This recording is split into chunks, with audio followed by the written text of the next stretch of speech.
안녕하십니까. 신경심리학 8번째 시간입니다. 저희가 편재화라는 이름으로 좌뇌, 우뇌의 기능과 행동상의 관계를 살펴보고 있는 중입니다. 앞선 시간에 분할뇌 환자와 관련해서 그리고 그, 그 와다금사와 관련해서 좌우 방구의 기능 그리고 그에 따른 행동 특성들을 살펴봤었는데 제가 본 사례 중에 분할뇌 환자 경우인데 한 손으로는 바지를 입으려고 하고 또 한 손으로는 바지를 벗으려고 하는 이러한 행동 현상을 나타내는 사례를 읽은 적이 있고요. 또 한 경우는 여자분인데 이분 같은 경우에 이제 그 분할뇌 수술을 받은 것이 아니라 뇌량에 종양이 생겨서 좌방구, 우방구가 그 정상적으로 그 신호를 서로 주고받지 못하는 경우인데 이 여자분이 한 손으로는 자기 목을 졸라서 죽으려고 하고 한 손으로는 그 손을 떼려고 하는 그러한 이중적인 그런 현상들이 나타나고 또 이분이 책을 읽으려고 이렇게 책장을 넘기면 한 손은 책을 덮으려고 하는 이러한 현상들이 나타나더라는 거예요. 그래서 이분이 책을 읽을 때는 그 덮으려고 하는 그 손을 그죠? 엉덩이 밑에 깔고 앉고 그래야지만이 이제 책장을 넘겨서 읽을 수 있다라는 그런 사례들이 보고되었습니다. 자, 앞선 시간에도 그런 얘기 드렸지만 이를 볼 때 그죠?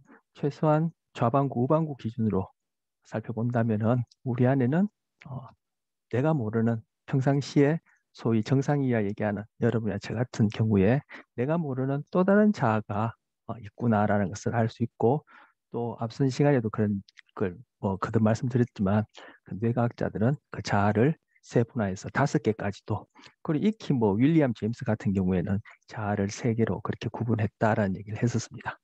자, 좀 전에 말씀드린 그러한 사례의 경우에 자, 제 화면으로 좀 돌아갔어요.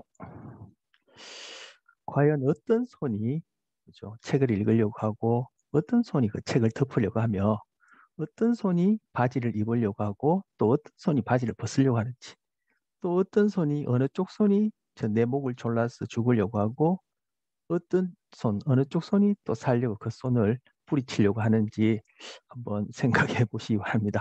제가 읽어온 사례에서는 그것이 뭐 오른손이다 왼손이다 그렇게 명시화되진 않았었는데 뭐 한번 생각해 볼 수 있겠죠. 자, 우리 손은 뇌와는 대척 지배된다라고 이제 그렇게 이렇게 하시니까 그 염두에 두고 한번 생각해 보시기 바랍니다. 그럼 제가 드는 생각에는 대체적으로 얘기를 해보자면 좌뇌는 예, 좌뇌 이제 뭐 보기 이건 이제 좌측 우측이죠.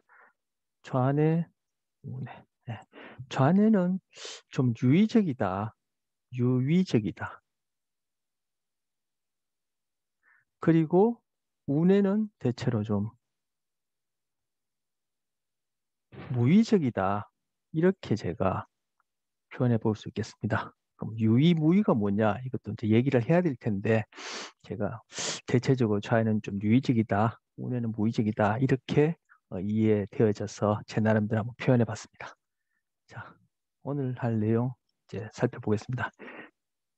지난 시간에 이제 주의에 관해서 좀 얘기했다고 제가 말씀을 드렸었는데 자, 이거 지워야 되는데 잠시만요.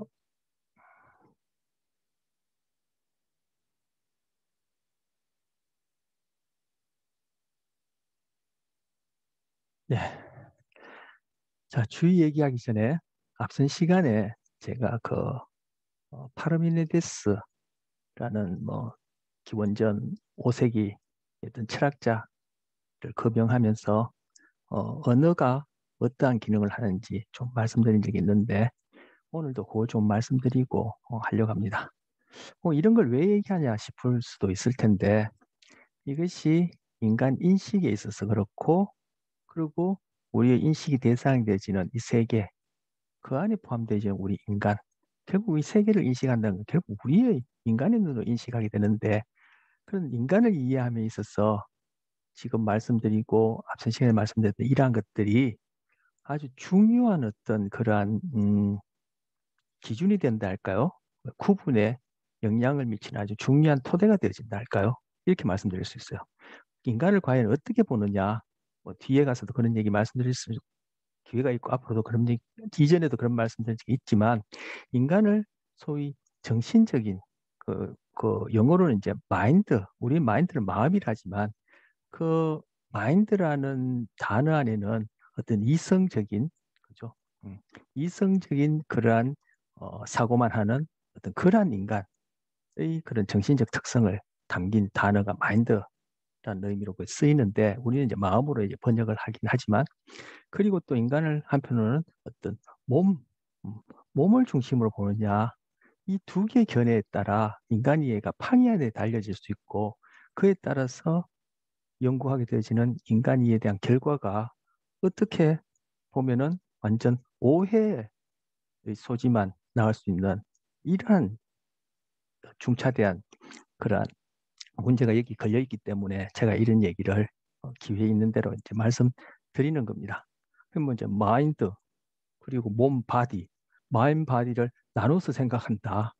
아니면 그것을 하나로 생각하냐 따라 인간 이해가 판이하게 달라질 수 있다는 것은 우리 첫째 시간에 마인 바디 프로블럼 심신 문제라 해서 데카르트를 거론하면서 얘기를 했었죠. 뭐 기회되는 대로 제가 말씀드리고 있는데 지금 여기서 보여지는 이 얘기도 그와 무관하지 않습니다.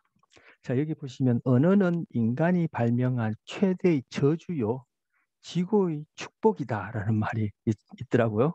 이것이 화이트 헤드라는 철학자가 쓴 이성의 기능이라는 책이 있는데 이것을 번역한 책의 그런 머릿말에 서두 부분에 이런 얘기가 나오더라고요. 제가 앞서도 파르메니데스의 그러한 존재론 얘기하면서 언어라는 것이 과연 어떠한 기능을 하느냐 뭐 말씀드린 적이 있는데 바로 그것과 연결된다고 여기에서 제가 다시금 여기 옮겨봤습니다. 언어는 인간이 발명한 최대의 저주요 지구의 축복이다. 사실 발명한 것도 아니죠.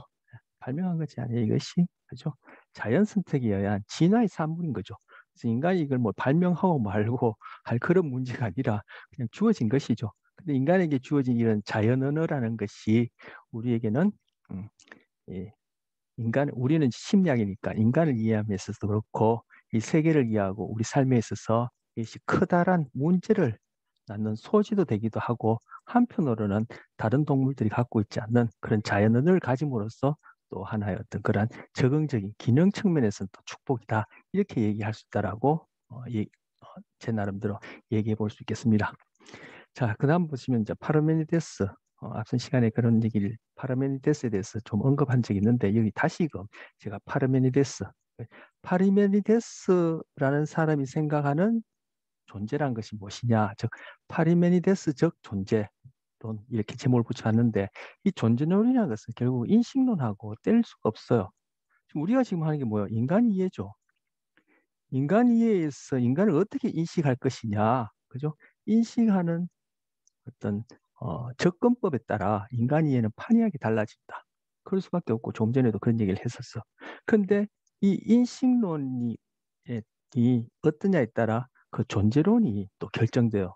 뭐 존재론 인식은 뗄래야 뗄 수 없다는 것은 제가 한번 이렇게 말씀드린 적이 있습니다.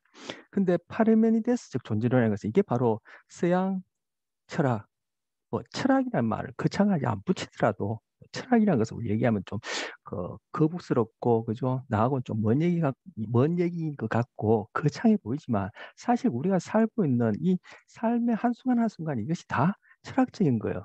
뭐 달리하면 철학이라는 것이 제가 앞서도 얘기했지만 보편적인 어떤 사유를 한다. 보편적인 질문을 한다. 보편적인 질문을 하는 것이 철학이다.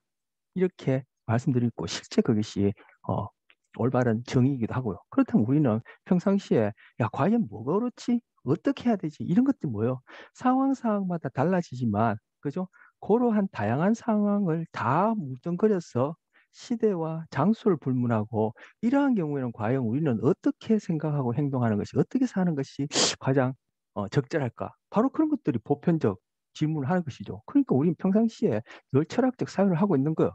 그런데 바로 이러한 파르메니데스적 존재론에서 얘기하는 이러한 골자가 바로 소위 서양의 그러한 삶에 대한 보편적 사유, 즉 철학적 사유나 그리고 이 심리학 안에도 그죠? 그리고 종교 안에도 그대로 들어가 있는 거예요.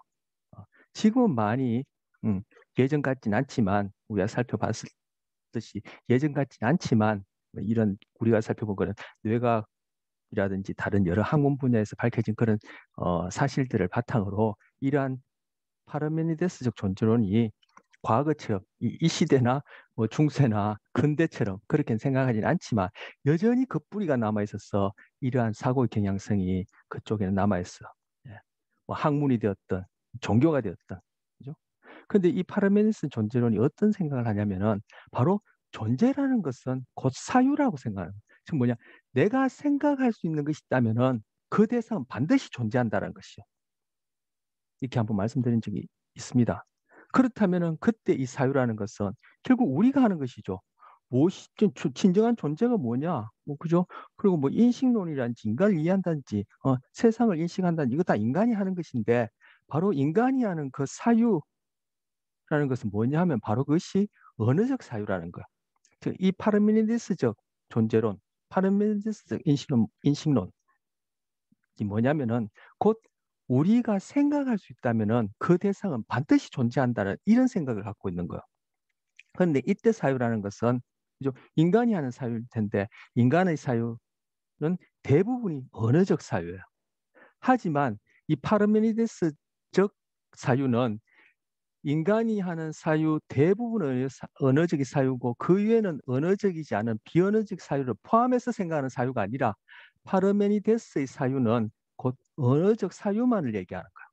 인간의 사유의 대부분은 언어적 사유인데 파르메니데스가 생각하는 사유는 언어적 사유를 얘기를 하고 그렇게 언어적 사유의 대상이 되어지는 것은 반드시 존재한다는 이런 생각을 갖고 있는 거예요.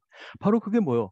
그것이 언어, 인간에게 있어서 진화의 산물로 주어진 이 자연 언어라는 것이 가져다주는 최대의 저주일 수도 있고 축복일 수도 있다는 거. 그죠? 우리가 언어적으로 이렇게 명시하면은 그것이 존재한다 생각하는 거죠. 우리 인간의 이해에 있어서는 바로 영혼이니 정신이니 그죠? 뭐 정의니 어, 도덕이니 뭐 정선이 동기니 앞으로 살펴볼 이런 것들인 거죠. 정서 동기 뭐 인지 이런 말을 딱 던져 놓으면은 그에 대한 대상이 실제 뭐 존재하는 것처럼 그죠? 그렇게 이해해왔고 그렇게 심리학에서 접근하다 보니까 우리가 붙인 이름에 대한 대상이 반드시 있으란 법도 없고 우리가 붙인 이름은 우리가 앞서 릴케의 시에서도 봤지만 그죠? 실제 대상하고는 존재하고는 별개의 문제란 말이에요. 그런데 그렇게 이름을 붙여놓고 그에 대한 것을 그죠? 인간 이해에 있어서 즉 심리학에서 살펴보니까 이것이 나중에 뭐 오리무중이고 엉망진창이고 결국 이것이 인간에 대한 이해가 그죠? 뭐 비효율적으로 그렇게 이렇게 우회해 왔다라고 얘기할 수 있는 그러한 심리학적 히스토리가 있다라고 얘기할 수 있어요. 제가 이해한 바로는. 자, 앞서 우리가 그 좌뇌한테 속았네 해서 그 원 제목이 No Self, No Problem이라는 책이 있었죠. 즉, No Self, 셀프가 없으면은 No Problem, 문제도 없다. 그때 셀프, 그 책에서는 이제 자아가 없으면 문제가 없다. 셀프를 자아로 번역했는데 이것도 언어가 갖고 있는 뭐랄까요? 뭐 한계랄까요? 뭐 어쩔 수 없죠. 근데 이 셀프를 그죠? 자아로 번역해야 되냐? 도대체 뭘로 번역해야 되냐? 왜냐하면 에고를 또 자아로 번역하지 않습니까? 이그 프로이드의 에고하고 융의 또 이 셀프하고 이 개념이 다르거든요. 그래서 이걸 또 자기라고 번역하기도 하는데 어쨌든 그것이 다 언어가 가진 현상을 그대로 표현하지 못하는 이제 한계인데 자 어쨌든 그건 놔두고 노 셀프 노 프라브럼 즉 셀프가 없으면 문제가 없다. 즉 거기서는 자아가 없으면 문제라는 것도 있을 수 없다고 했는데 바로 이 자아라는 이 존재 제가 이거 너무 많이 했었는데 이 자아라고 얘기하는 소위 이 존재가 뭐요? 사유의 산물이죠. 그죠? 그렇다면 이것 결국 뭐요? 언어에 의해서 이름 지어진 어떤 대상이에요. 그런데 이 자아가 뭐 문제를 낳는다 했죠. 그죠? 물론 문제만을 낳는 것도 아니죠.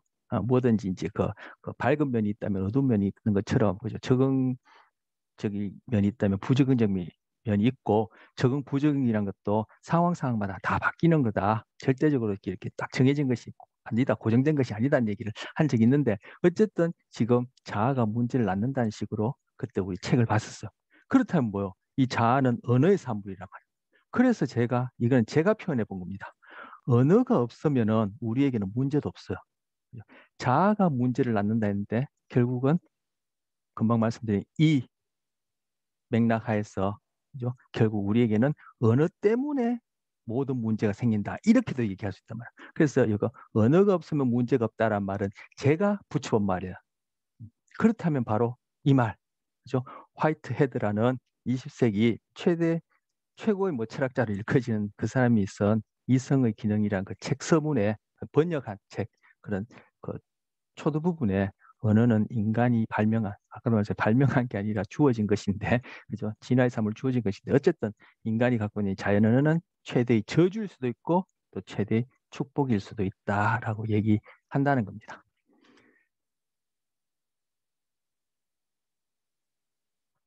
자, 이러한 것이 왜 심리학에 있어서, 인간에 있어서 중요한 건지는, 이제 뭐 아까도 뭐 언뜻 두리뭉실하게 뭐 좀 말씀드린 것 같은데, 뒤에 가서 구체적인 예를 보면서 그런 것들 얘기할 부분이 있으면 다시 한번 제가 또 얘기해 보도록 하겠습니다.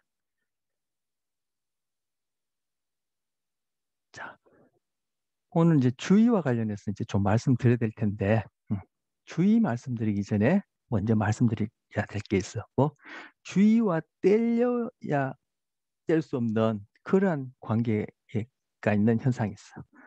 주의는 뭐냐? 이것도 아까 뭐 이름 붙이기에 따라 그죠? 어떻게 이해되느냐가 판이하게 달라질 수 있는데, 자, 여기서 이제 각성이라는 걸 살펴보려고 해요. 이 각성.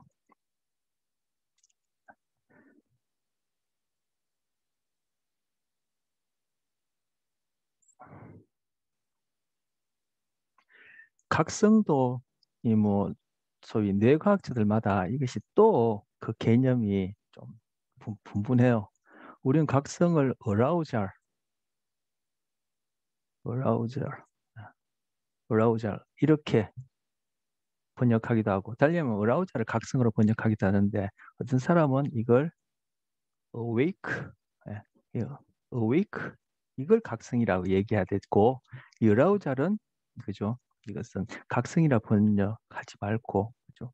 뭐 이제 흥분이다, 뭐 이런 식으로 번역해야 된다. 그래서 어라우절과 awake는 판이하게 다른 것이다라고 얘기를 하는데, 이걸 또 구별해서 그렇게 얘기를 하고 뭐 소개하는 그런 책들도 드물어요. 이런 데 대해서 엄격하게 구별하는 사람들은 이제 구별하는데, 여기서는 뭐 지금 어웨이크는 뭐고 어라우잘은 뭔지 그거 구분 없이 우리가 흔히 그냥 일반적으로 얘기하는 그 각성, 그 정도 의미로 얘기를 하기로 하죠. 그래서 뭐 이런 식의 엄격한 구별이 있다라는 것 정도만 얘기하고, 그럼 어웨이크는 뭐고 어라우잘은 뭔지 그건 제가 생략하도록 하겠습니다. 자, 그래서 각성이라는 이 용어에 대해서도 그런 견해 차이가 있다라는 걸 먼저 말씀드리고요. 그리고 여기서는 그냥 일반적으로 흔히들 생각하는 각성, 그런 의미로 얘기를 하겠습니다. 뭐 앞서 프랜시스 베이컨의 그죠, 언어 사용을 할 때는 조심해야 된다, 과학에 있어서는. 그래서 일반적인 용어를 쓰고 그에 대해서 어떤 실제 존재하는 것이 있는 것처럼 그렇게 생각해서는 안 된다, 그런 주의점을 줬는데, 여기서도 지금 각성이라는 단어를 얘기하면서 그런 문제가 끼어 있는 거죠.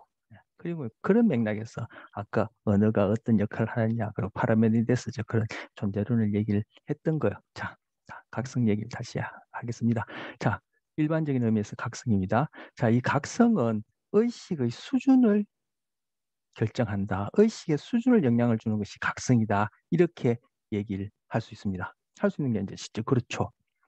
의식의 수준. 예, 이때 의식이란 것은 우리가 소위 자각하는 그런 의미의 이제 의식이 됐습니다. 저는 공부를 하면 할수록 이 단어들을 쓰기가 참 조심스러워요.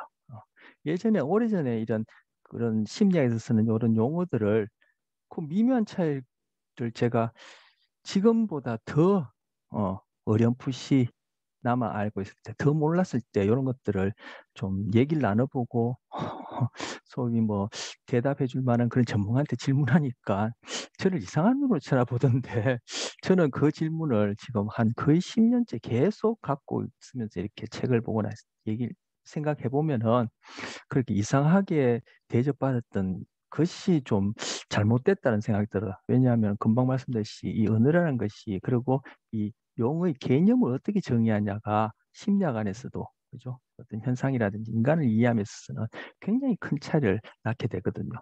뭐 비트겐슈타인이라는 21세기 최고의 철학자, 뭐 신이 나타났다라고 얘기할 정도 칭송받는 그런 비트겐슈타인이라는 철학자는 우리가 소위 철학적인 이름으로 고민하는 대부분의 문제들은 바로 개념의 문제라는 거. 즉 개념이 그것이 명확하지 않기 때문에 생기는 우리의 어떤 그런 인식상의 그런 혼란이지, 그런 개념만 정확하게 정리된다면은 대부분의 철학자들이 논하는 문제들은 다 일거에 사라진다, 이렇게 얘기를 하거든요. 근데 우리가 하는 심리학 포함해서 학문이라는 것은 어떻게 보면은 그 개념을 정교하게, 개념을 실제와 맞게끔 타당하게 세워나가는 그러한 과정을 하는 것이 학문이다, 이렇게 얘기할 수 있어. 자, 어쨌든 아까 각성도 그런 일반적인 의미에서의 그런 각성 정도로 얘기를 하고, 이때 얘기하는 의식이라는 것은 우리가 자각할 수 있는 의식입니다. 즉 자각할 수 있는 의식의 수준은 뭐에 의해서 결정된다? 각성에 의해서 결정된다. 그래서 평소에 여러분이 정상적인 경우에 각성 수준이, 즉 의식 수준이 가장 낮은 경우, 의식 수준이 가장 낮은 경우, 즉 각성 수준이 가장 낮은 경우, 이렇게 얘기할 수 있겠죠. 낮은 경우 어떤 경우를 생각해 볼 수 있어요? 바로 주무실 때죠. 수면할 때. 예. 수면할 때 각성 수준이 가장 낮고, 그다음째 지금처럼 이렇게 여러분이 뭐 이런 수업이라는 이름으로 이러한 것들을 집중하실 때, 이걸 이제 경계 수준이라는데, 이때가 각성 수준이 상대적으로 가장 높다고 보일 수 있겠죠. 그리고 그 중간쯤 되는 것이 이제 졸린 경우고, 예. 졸림. 예. 왜냐면 이제 수업 시간에 이제 졸리게 되면은 그죠? 우리가 배우게 되는 이런 내용들 뒤에서 살펴볼게 될 이제 주요 관련 것인데, 어쨌든 의식의 내용들이 제대로 처리가 안 되죠. 졸릴 때 들으면 다 이해한 것 같은데 깨고 나면 하나도 기억이 안 나고, 그죠? 뭔지 몰라요. 바로 그런 경우가 이제 경계와 수면 중간쯤의 상태가 졸림이다. 그래서 이쪽으로 갈수록 지금 각성 수준이, 예, 각성 수준이 낮다, 이렇게 얘기할 수 있겠죠. 근데 수면 중에도 각성 수준이 높을 때가 있어. 그죠? 언제냐면은 바로 REM 수준, REM 수면 수준이 아니라 REM 수면. 그죠? Rapid Eye Movement, 눈알 안구가 빨리빨리 움직이는 그러한 수면 상태가 있어. 이때 주로 꿈을 꾸게 되죠. 그래서 바로 이 REM 수면 때, 그리고 주로 반드시 꿈을 꾸는 건 아니에요. 이 REM 수면이 아닌 것을 non-REM에서 NREM 수면이라 얘기를 하는데, NREM 수면 때도 꿈을 일부 꾸긴 꾸지만 대체적으로 REM 수면 때 좀 더 많이 꾸게 돼요. 바로 이 REM 수면 때는 이것이 각성 수준이 이때보다는 각성 수준이 또 여기가 높아요. 네. 수면 중에도 각성 수준의 차이가 난다. 이걸 좀 세분해서 말씀드리고요.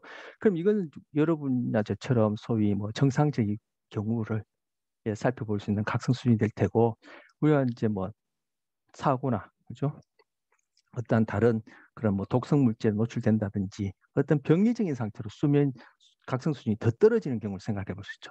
가장 각성 수준이 낮은 경우가 바로 혼수 상태, 예, 코마라고 하는 혼수 상태가 가장 각성 수준이 낮아요. 이때는 우리가 배웠던 뇌줄기가 기능을 못하는 경우야. 즉 뇌간 뇌줄기가 구조적 기능적으로 망가진 상태가 이제 혼수 상태예요. 그 혼수 상태보다 좀 높은 경우가 바로 우리가 식물인간 뭐 드라마 같은 데서 보면은 그런 경우를 종종 볼 수 있는데, 식물 상태라고 얘기하는 경우가 바로 혼수 상태보다는 각성수준이 좀 높은 경우예요. 자, 이쪽으로 올수록 각성수준이 떨어지는 경우예요. 이쪽으로 올라갈수록 각성수준이 높은 경우고, 그래서 혼수보다는 식물 상태가 좀 각성수준이 높은 상태예요. 이 경우에는 뇌가는 정상적으로 기능하는 거야.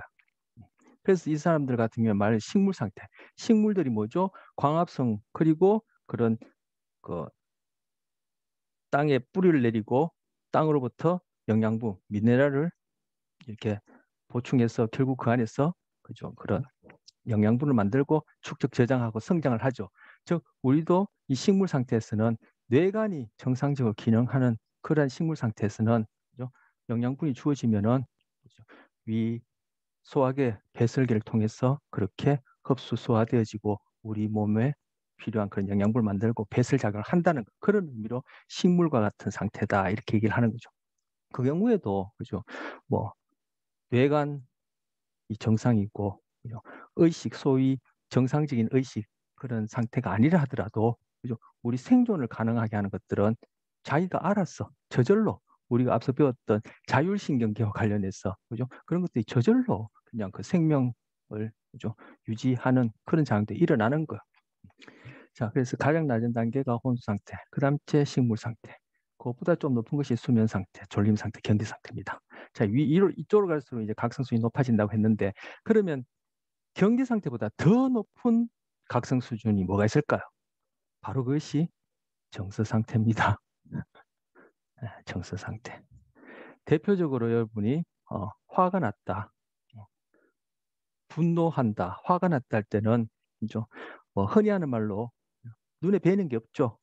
그때 우리가 하게 되어지는 어떤 의식의 내용이란 것은 아주 좁은 범위에 있어서, 그리고 소위 아까 그 서양인들이 생각하는 인간의 정신의 본질이라 생각하는 마인드, 즉 이성적인 작용은 안 되어지는 경우죠.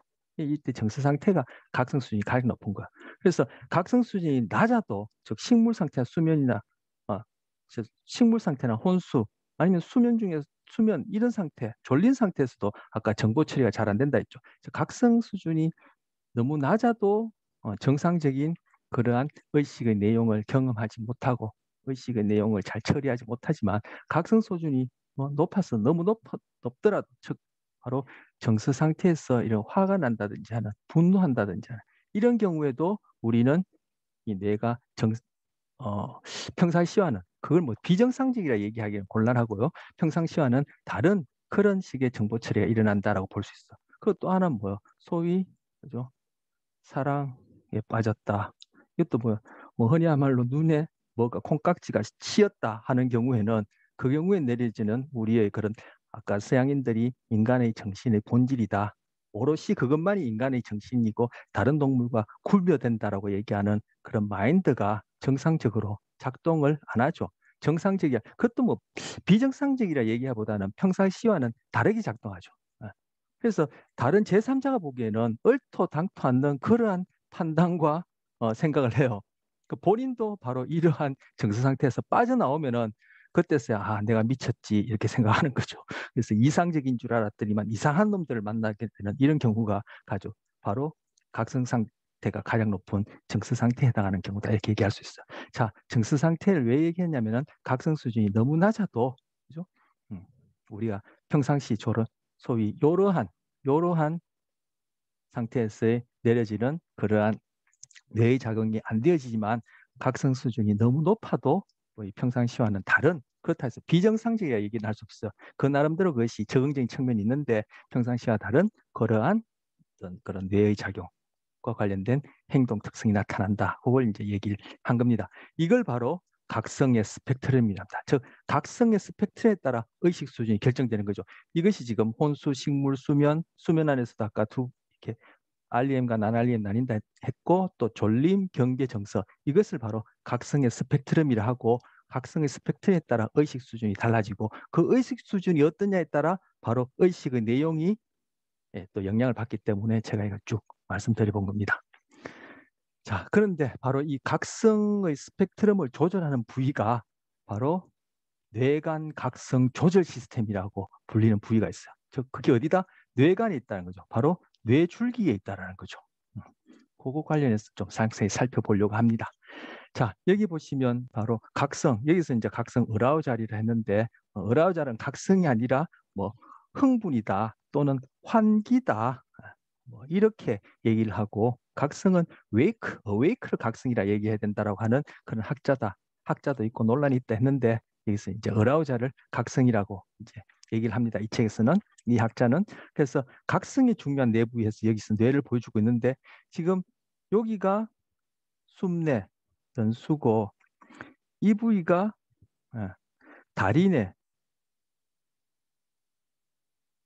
또는 교라고 얘기를 하고 이 부분 이제 이렇게 하죠. 손해죠.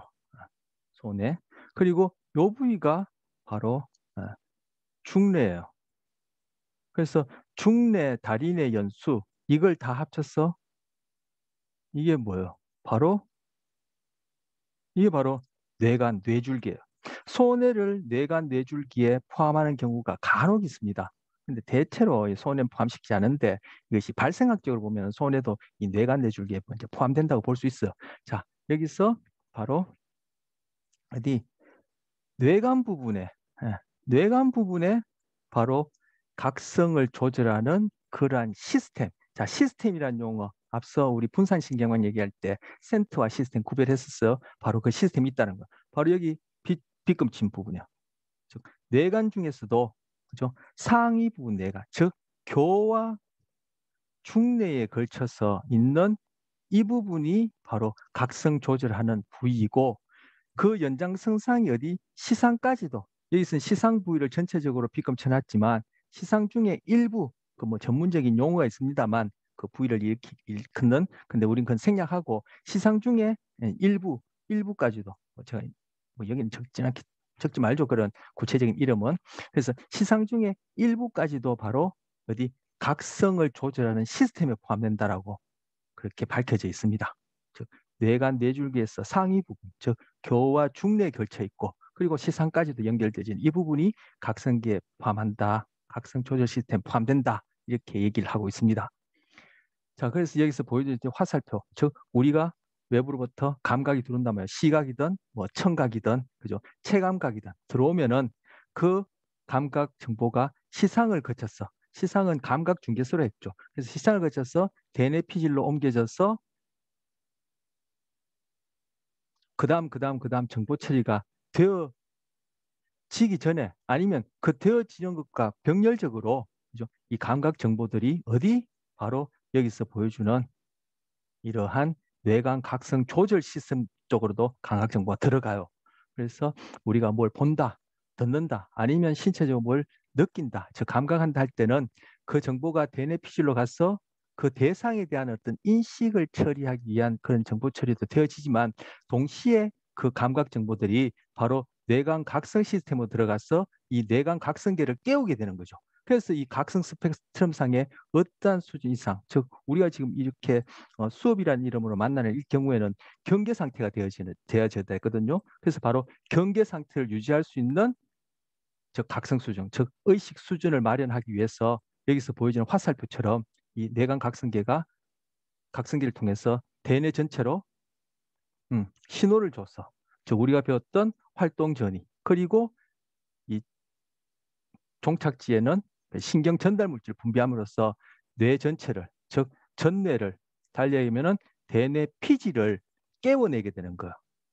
거기에 있는 세포들이 신호 전달을 아까 말씀드렸듯이 구체적으로 대상에 대한 감각 대상에 대한 그러한 인식을 가능하게 하는 그런 정보 처리가 되어질 수 있도록 이것을 깨워내게 된다. 그것을 이제 각성이다 얘기하고 그것에 있어서 중추적인 역할을 하는 부위가 바로 뇌관 각성 조절 시스템에서 여기서 B급으로 친 부분입니다.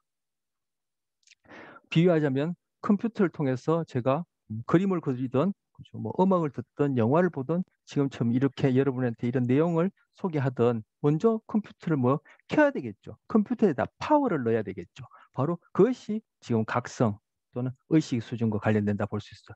내가 지금 여기서 배터리가 부족하다면은 이 화면이 어두워지면서 제가 여기 뭐 작동하는 이러한 것들이 제대로 안 되질 거예요. 그런 것들이 아까 각성 수준이 낮은 경우고 아예 배터리가 다 끝나버렸다. 즉 파워가 주어지지 않는다. 여기 전원이 들어오지 않는다면 아무것도 못하겠죠. 그것이 아까 뭐 혼수 상태 아니면 그보다 더 낮은 단계 결국은 사망하거나 사망하거나 돌아가신 게 아니라 돌아가신 경우에 해당하겠죠. 그래서 지금 이런 그 컴퓨터 작업을 하려면 여기에서 적절한 전원이 주어지고 일정 정도 이상의 이게 배터리가 있어야 되는 그것이 바로 이 각성 시스템을 통해서 대뇌 전체가 깨어 있어서 그러한 그런 대상 인식 그게 해당하는 어떤 정보 처리 그리고 그걸 통해서 우리에게 적절한 행동을 가능하게 하는 그러한 뇌를 깨워내는 그러한 역할을 한다라고 볼 수 있는 겁니다. 자, 여기 보시면 또 상행 거물 활성이라고 했는데 이게 뭐냐면은 바로 여러분 뇌간에 있는 망상체라고 들어보셨을 겁니다. 망상체. 이게 거물 모양의 어떤 그런 뭐 부위다 해서 망상체라고 얘기하는데 바로 그 부분을 얘기를 하는 거야. 망상체. 예. 망상체 안에는 운동 정보를 그죠? 아래쪽으로 보내는 부위도 있고 금방 말씀드렸듯이 이렇게 대뇌를 깨어내기 위해서 감각 정보를 매개로 이렇게 음, 뇌를 각성시키는 이런 상행 부분도 정보를 더 중추 쪽으로 즉 상행 정보를 보낸 부분도 있기 때문에 여기서 상행 거물 활성계라 하는데 바로 이때의 거물이라는 뜻이 바로 망상체를 얘기를 하고 그리고 활성계라는 것이 바로 이 각성 조절 시스템 뇌 전체를 깨어낸다 그런 의미로 붙인 이름입니다. 자, 여기서 또 제가 여기 차별적 각성이라 했는데 그런데 이러한 각성. 자, 오늘 이제 주의를 얘기해야 될 텐데 주의와 뗄래야 뗄 수 없는 것이 각성이라 얘기했는데 이 각성을 바탕으로 주의가 가능해지는 거예요. 그런데 이 각성과 뒤에서 이제 주의에 관련해서 또 구체적으로 보겠습니다만 각성과 주의에 있어서 가장 영향이 있다 할까요? 가장 중요하다 할까요? 각성을 좀 더 오랫동안 지속시키고 아니면 계속 지속시키고 주의를 그죠? 오랫동안 주의라는 작용이 일어날지 말지를 결정하는 그게 영향을 주는 것이 바로 정서예요. 정서. 그래서 아까 뭐 분노라든지 사랑이라든지 뭐 대표적인 정서 두 가지 정도 생각나는 것만 얘기했는데 이 정서가가 높을수록 정서가가 높을수록 각성은 수준 각성 스펙트럼상에서 각성 수준이 높아지고 그리고 각성은 지속되어지고 그로 인해서 각성을 바탕으로 가능한 주의라는 것도 지속되어질 수 있는 거예요. 그래서 이 정서가 바로 차별적 각성을 가능하게 해주는 거예요. 아까 시각으로 들어오든 청각으로 들어오든 그 체감각으로 들어오든 뭐 후각도 있겠지만 제가 대표적으로 이제 세 개만 얘기를 하자면 다른 감각 다 물론 마찬가지입니다만 그것이 그죠 어떠한 정서가를 가진 감각이냐에 따라 지금 이 시간에도 그죠 뭐 우리는 뭐 신체 감각까지 합쳐서 한 6가지 감각을 통해서 막 정보들이 외부 환경으로부터 그런 내 몸 자체에 대한 어떤 변화 상태에 대한 정보들이 계속 막 쏟아질 텐데 눈으로만 하더라도 뭐 초당 1초에 10만 비트의 정보가 들어온다고 하는데 그 많은 정보 중에서도 그죠 우리가 결국 어디에 주의를 하게 되느냐 그죠 그리고 어느 만큼 각성하게 되느냐는 것은 바로 정서와 관련된다는 거야. 근데 지금 그렇게 많이 쏟아지는 정보 중에서도 내가 지금 뭘 보는 것 보는 것과 관련된 그런 정보, 저 시각과 관련해서는 후두엽으로 정보가 입력된다 했죠. 예. 그것이 나에게 있어서 정서가가 높다라면은 이거 보이는 것처럼 이렇게 뇌 전반적으로 이렇게 다 각성시키지만 바로 내가 보는 것과 관련된 그러한 어떤 경험에 해당하는 그런 감각 정보가 지금 나에게는 선천적으로 자연 선택을 통한 진화에 의한 선천적으로 또는 우리가 학습 심리학에서 배웠던 그런 후천적인 그런 고전적 조건 아래에서 그 대상이 정석가가 아주 높다면은 다른 부위들은 각성이 그죠? 계속 지속되어서 주의까지 이르지 않고 이 부위가 각성 수준과 주의 수준이 한층 더 높아지고 각성의 효과가 여기에서는 차별적으로 여기 집중된다는 거. 예. 바로 그런 측면에서 이 정서가 중요한 거죠. 그리고 이 정서라는 것은 우리는 흔히 정서라 얘기하면은 아까 뭐 화난다, 사랑한다, 행복하다, 뭐 우울하다 이 정도로 생각하기 쉬운데 그거는 정서 중에서 늘 제가 하는 비유처럼 빙산의 일각에 해당하는 필링에 해당하는 감정이고 그죠? 이 정서라는 것은 바로 뭐요? 몸의 상태, 어, 몸의 상태 변화 이것이 바로 정서의 토대가 되는 거야. 바로 몸으로부터 시작하는 거죠. 그래서 제가 오늘 첫 시간 시작할 때, 그죠? 서양인들이 생각하는, 우리 마인드라 생각하지만 그 사람들은 마인드라 얘기할 때는 이것은 뭐요? 바로 데카르트적인 마음, 즉, 이성, 그죠? 합리적이고, 그죠? 논리적이고, 어, 오류가 없고, 다른 동물들은 가지지 않는 인간만이 가진 어떤 정신적인 기능, 즉, 데카르트의 그러한 의미의 마인드, 가지고 인간을 이해하는데 바로 여기서는 정서라는 것은 몸으로부터 시작된다라는 이것이 어떤 의미를 갖고 있는지 앞으로 얘기하고 할 테고 앞서도 많이 얘기했지만 바로 이 몸으로부터 시작해서 인간을 이해하느냐 아니면 데카르트적으로 이 마인드 아니면 파르메니데스라는 그러한 더 오래된 그러한 서양의 전통적인 인간 이해에 있어서 이런 마인드로부터 출발하느냐에 따라 인간 이해가 판이하게 달라진다는 것.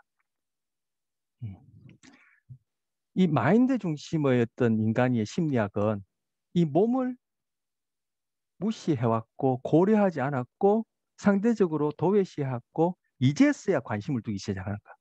그래서 심리학 안에서도 이 정서 부분은 상대적으로 도외시하고 무시해왔고 연구가 덜 돼 있었는데 이제 와서 이걸 고려하는 거야.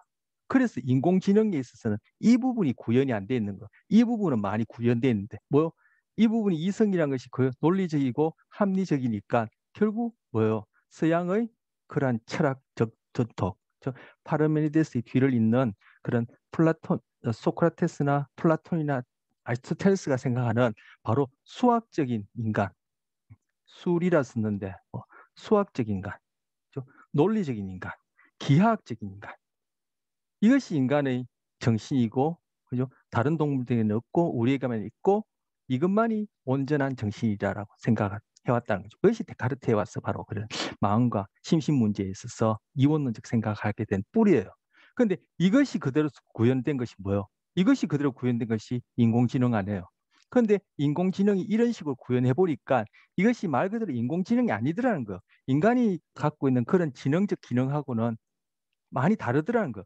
그래서 상대적으로 근년에 고려하게 된 것이 바로 몸으로부터 시작하는 이 정서, 이 부분을 구현해서 인공지능에다가 구현하게 되면은 좀 더 인간에 가까울 것이다. 이렇게 생각하고 있는 거죠. 그런데 과연 이것이 그죠? 그러한 연급의 시간을 거쳐서 만들어진 그죠? 진화의 산물인 이것이 과연 인공지능에 제대로 얼만큼 구현될지는 앞으로 이제 살펴봐야 되겠죠. 그런데 심리학 안에서도 바로 이러한 마인드와 바디에 있어서의 이러한 구별이랄까요? 이것 때문에 인간에 있어서 심리학에서도 그 접근법이 달라지고 이해하는 방식이 다른 예들이 있어요. 우리 바디를 중심으로 한 인간이에서 대표적인 것이 바로 우리가 지금 하고 있는 신경심리학이니 학습심리학이니 생리심리학이니 생물심리학에 대해서 바로 생물학적 접근을 하는 거예요. 바로 이런 부분을 강조한 것은 분트, 제임스 같은 경우에 다 생리학자라 그랬죠. 근데 이런 식의 접근이 하는 것이 대표적으로 인지과학이라는 이름 하에 포함되는 인지심리학이야. 인지심리학 이런 식으로 접근해 온 거야.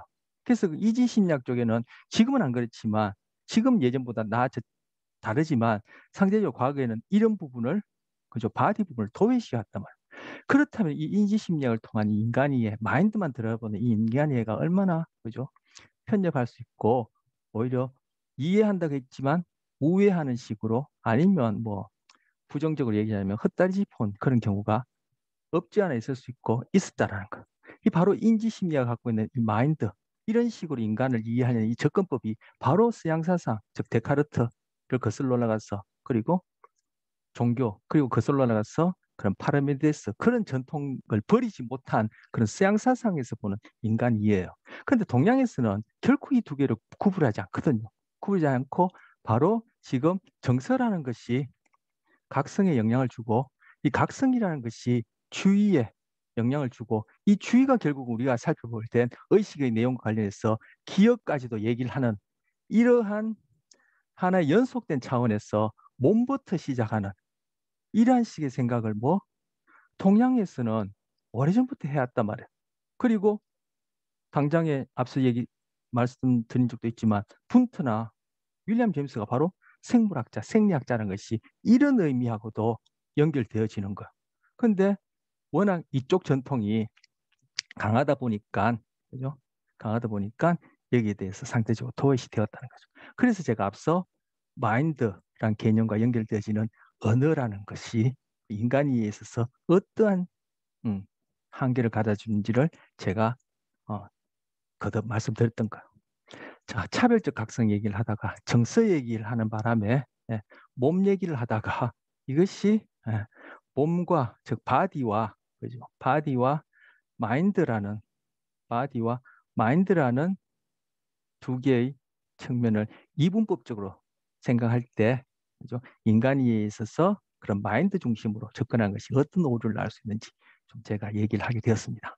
요런 눈만 트이시면 제 개인적인 생각이다, 이렇게도 뭐 얘기할 수 있겠습니다만, 제가 이런 생각을 가진 게 뭐 자다가 제 머리에서 그냥 뭐 불이 번쩍하면서 생겨난 것도 아니고, 이것저것 또 이렇게 뭐 뒤적이다가 지금까지 뭐 본 것들 통해서 제가 정리했다 할까요? 뭐 제가 제대로 이해하지 못하고 오해한 부분이 있을지 모르겠지만, 제 나름대로 오랜 시간 동안 그렇게 정리한 바를 얘기를 하게 되어지는데, 하고 있는 것인데, 바로 이러한 부분에 대해서 정리가 되어지고 어떻게 인간 이해를 접근하는 것이 좀 더 타당한지가 여러분 안에 좀 이렇게 아하 하고 깨달아진다면은, 심리학을 공부하는 것은, 그리고 공부할 때 어떤 부분에 내가, 그죠, 유념을 하고 봐야 될지, 어떤 부분을 내가 어떻게 이해해야 될지 이 눈이 확 열려지는 그러한 중요한 문제이기 때문에 제가 좀 거듭해서 말씀드린 것입니다. 즉 심리학 공부를 함에 있어서는, 그죠, 심리학적인 사고만 해서는 불가능해요. 불가능하기보다는 제대로 이해할 수 없다. 그래서 저는 그렇게 생각합니다. 진정한 철학은 철학적 사유를 하지 않는 것이다, 뭐 이런 얘기가 있거든요. 철학적 사유란 철학적 사유를 포기하는 것이다, 뭐 이렇게 얘기하는 게 있는데, 그 의미가 무엇인지는 지금 얘기할 필요 없을 테고, 그죠? 또 뭐 그 뭔 소린가 싶은데, 이걸 심리학에다 적용하자면은, 그죠? 심리학적 사유는 심리학적 사유로 벗어나야 돼요. 왜? 바로 심리학적 사유 안에서 이끌어지는 그러한 아까 말씀드린 언어라든지 접근법이, 이것이 그러한 그런 철학적, 사상적, 종교적 전통 안에서 만들어졌기 때문에, 그런 식으로 이해하다 보면 결국은 인간 이해가 타당하지 않을 수 있다는 거죠. 오히려 벗어나서 좀 더 객관적으로 보자면은, 그 심리학에서 얘기하는 그런 개념이라든지 그런 접근법이 어떤 한계를 갖고 있는지 안다면은 심리학을 좀 더 제대로 할 수 있다는 거죠. 달리 얘기하면은, 그죠? 인간 이해는 언어적 사고에서 벗어나면, 즉 인간 중심적인 사고에서 벗어나면은 인간 이해를 제대로 할 수 있다는 거죠. 인간 중심적인 사고가 아까 말씀드렸듯이 바로 언어에 묶여 있는 그런 사고란 말이에요. 그것만으로 인간을 이해한다면은, 그죠? 인간을 제대로 이해할 수 없다는 얘기는 앞선 시간에도 한 적이 있어요. 즉 인간 이해를 위해서는 인간 중심적인 사고를 벗어나서, 그죠, 전 생물계를 그 시적으로 볼 수 있고, 보편적인 그런 질문을 할 수 있는 그러한 측면에서 인간을 이해하는 것이 오히려 타당한 거죠. 근데 지금까지는 바로 아까 철학적, 종교적, 뭐 사상적 그런 이유 때문에 그런 식으로 인간 이해를 한 것이, 바로 AI를 구현함에 있어서도 그러한 한계가 있었고, 지금은 그러한 작업을 몸과, 그죠, 1차원상에서 연속성상에서 생각하고 그러한 작업을 하는데, 동양에서는 이미 그것이 수천 년 전에 이루어졌다라는 거죠. 근데 서양의 그런 사상이, 뭐 무력이라는 그런 힘에 의해서 그것이 뭐 동양을 잠식하는 바람에 우리 사상도 그런 부분에, 그죠, 힘을 잃었다 할까요? 그런 것들이 이제 뭐 인류 동서양 사상의 어떤 역사적인 그런 흐름이었고, 지금 보여주고 있는 그런 방향성이다, 그렇게 얘기를 할 수 있어요.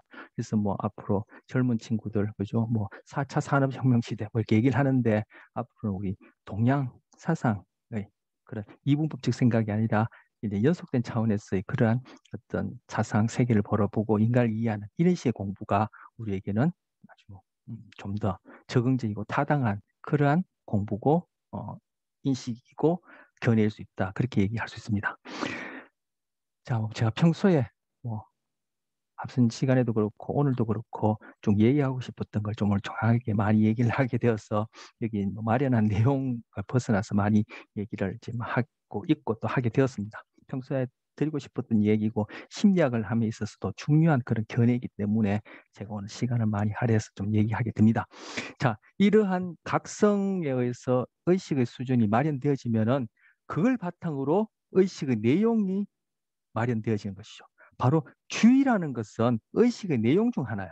이 주의를 바탕으로 또는 주의와 관련해서 동기라는 것, 그 이외에 여러분이 많이 들어보셨던 심리학에서 얘기하는 여러 잡다한 그런 개념들, 사실 그런 용어의 개념에 해당하는 현상이 실제 우리 몸 안에 구현되어 있는지는 모르겠지만, 이것도 아까 언어의 한계와 관련해서 얘기했던 것인데 모르겠지만 어쨌든 뭐 주인이 동견이 하는 이런 내용들이 가능해지는 것이죠. 그런데 바로 우리가 살펴보려는 이 주의라는 것이 의식의 내용에 해당하는 부분이다. 이렇게 얘기할 수 있어요. 뭐 의식의 수준, 각성을 바탕으로 바로 가능한 것이다. 그래서 피라미드도 번역이 아니라 비유하자면은 이 중간에 이렇게 뭐 명확한 선은 그을 수 없어요. 선은 그을 수 없으니까 제가 뭐 점선을 표현하자면은 이 각성을 바탕으로 주의라는 것이 가능해지고 이 주의를 바탕으로 바로 우리가 그죠?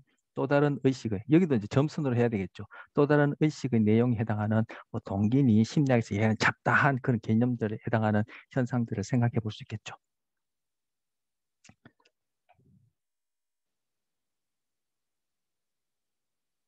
자, 앞서 뇌관 각성 조절 시스템을 이 용어를 소개해 드렸는데 여러분 심리학과 관련해서 많이 다루는 그러한 뭐 병리적 증상들, 소위 뭐 심리적, 심적 뭐 질환, 정신 질환, 예, 정신은 뭐고 심적은 뭐죠? 자, 어쨌든 심적 질환, 정신 질환 또는 뭐 이걸 다 뭉뚱그려서 병리적 이걸 관로하고 병리적 증상들이라는 것들이 바로 이 뇌관 각성 조절 시스템하고 거의 많은 부분이 관련되어져요. 여러분 신경 전달 물질이라고 이미 잘 아시죠? 이거는 뉴로 트랜스미터를 하는데 신경 전달 물질이 있고 신경 조절 물질이라는 게 있어. 신경 조절 물질. 이거는 뉴로 모듈레이트라 그래요. 자, 신경 전달 물질은 뉴로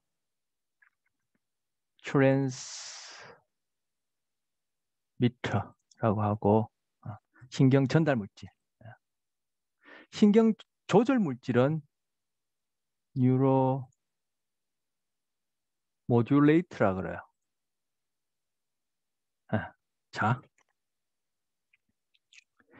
여러분 신경 전달 물질 기억나시는 것 뭐가 있을까요? 글루타메이트라는 것. 뭐 글루탐산 이렇게 이제 번역을 하는데 그리고 가바라는 거 들어보셨죠? 뒤에 BA가 됐대, BA. 가바는 대표적인 억제성 전달 물질이다. 뭐 이렇게 소위 그렇게 일컬어져요. 억제성 전달 물질 이런 용어 자체도 이것이 어, 정확성 정확하게는 오류가 있는 표현이지만 뭐 대체적으로 그렇게 일컬어져요.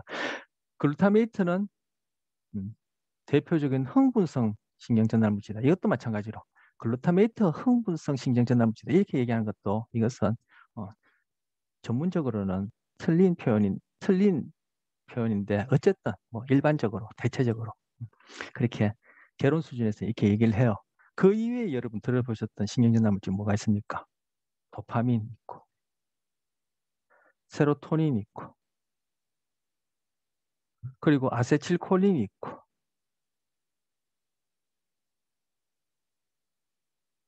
그리고 뭐 아드레날린, 음, 에피네프린,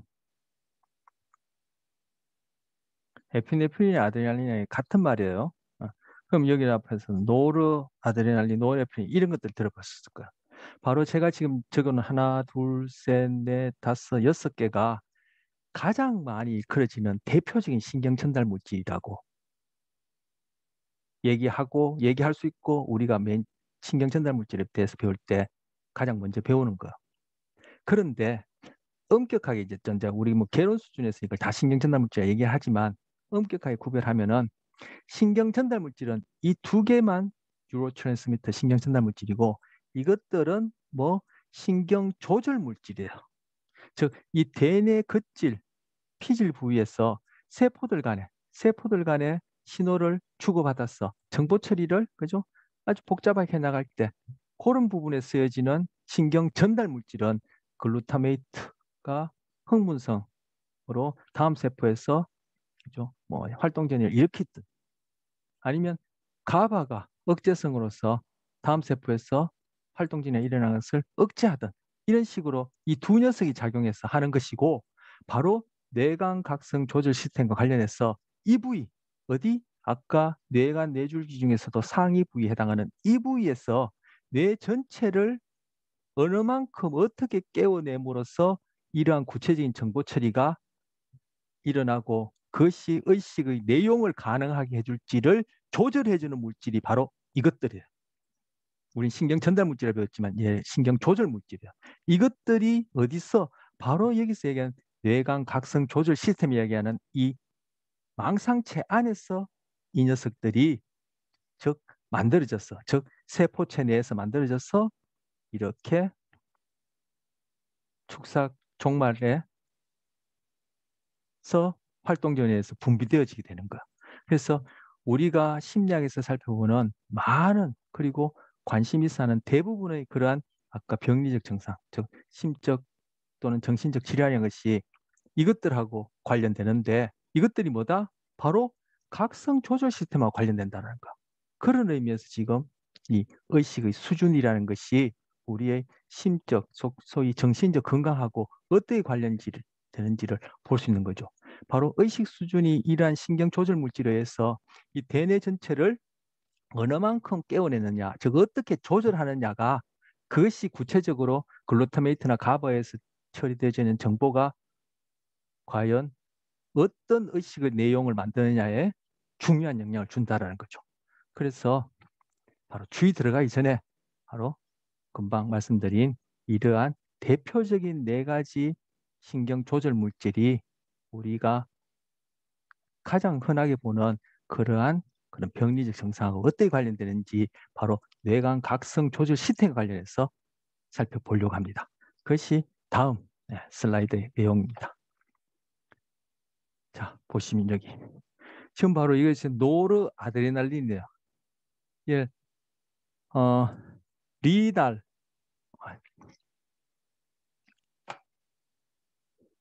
여기서 잠시만요. 여기서 레날,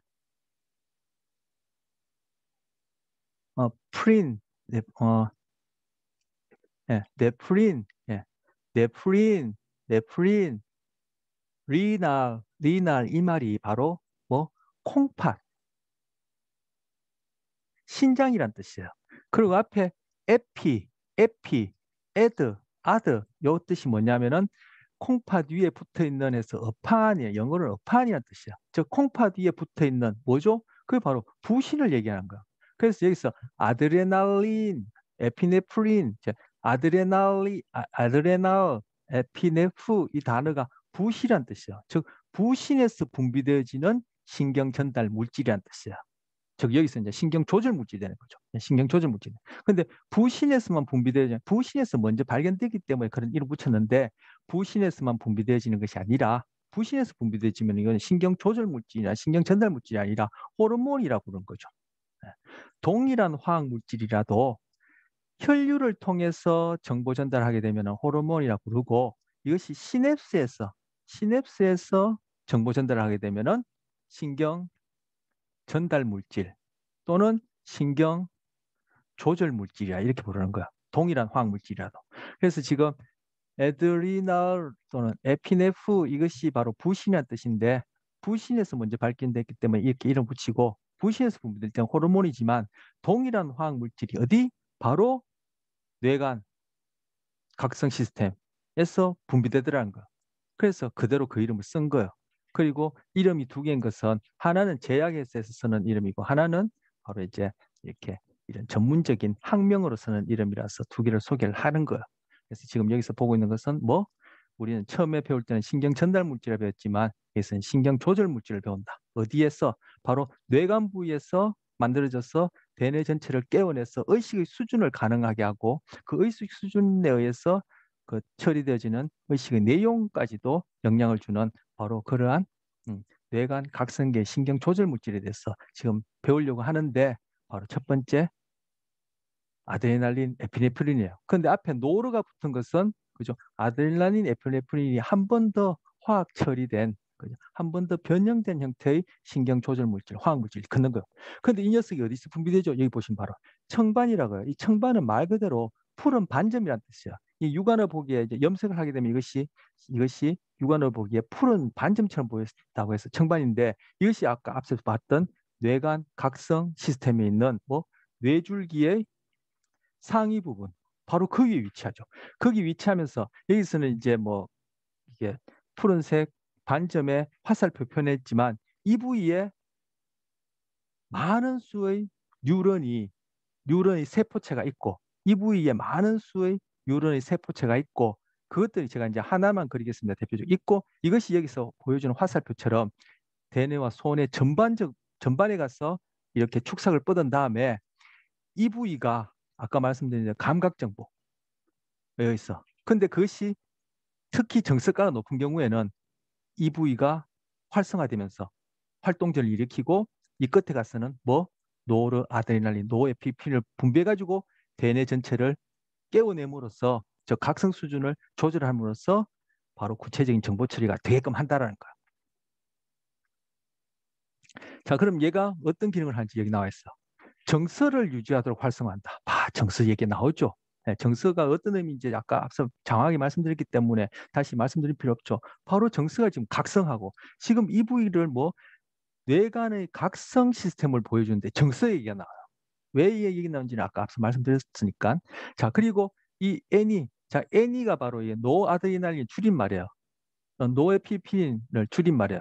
노르 할 때 N으로 시작하는 거거든요. 에피네프린 할 때 E라고 시작하니까 이 두 자, 이니셜 짜서 N이라 하는데, 바로 노아드레날린 또는 노에피네프린 활동이 감소되면은 바로 우울증과 관련되는 거예요. 우울증.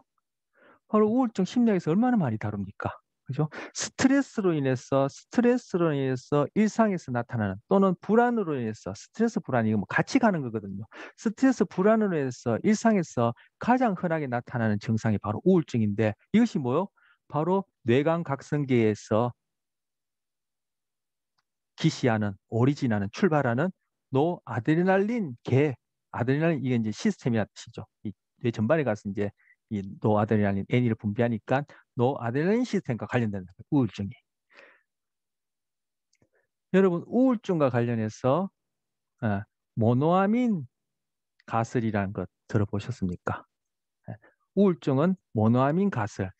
모노아민이 바로 N이, 그리고 뒤에서 살펴볼 도파민은 또 줄여서 DA라고도 얘기를 하거든요. 이렇게 이니셜 영어로 DA. 어쨌든 도파민. 그리고 세로토닌 또 줄여서 5HT 이렇게도 얘기해요. 하이픈 뭐 써도 되고 안 써도 되고 해서 5HT라 얘기하는데, 바로 여기 도파민, 세로토닌, 노에피네프린, 즉 N이, 이걸 다 묶어서 모노아민이라 불러요. 즉 이 녀석들의 활동 정도가 정상보다 낮을 경우에 우울증과 관련된다라고 얘기를 해요. 이것이 낮아서 우울증이 생기는지, 우울증이 생기면 이것이 낮아지는지, 이거는 또 부차적인 문제고, 어쨌든 이 둘 상관에는 상관이 있다 해서 모노아민 가설. 그래서 우울증인 경우에는 이것들의 수준을 높여주는 그러한 처치를 함으로써 우울증을 치료하는 그런 접근법을 써요. 그걸 바로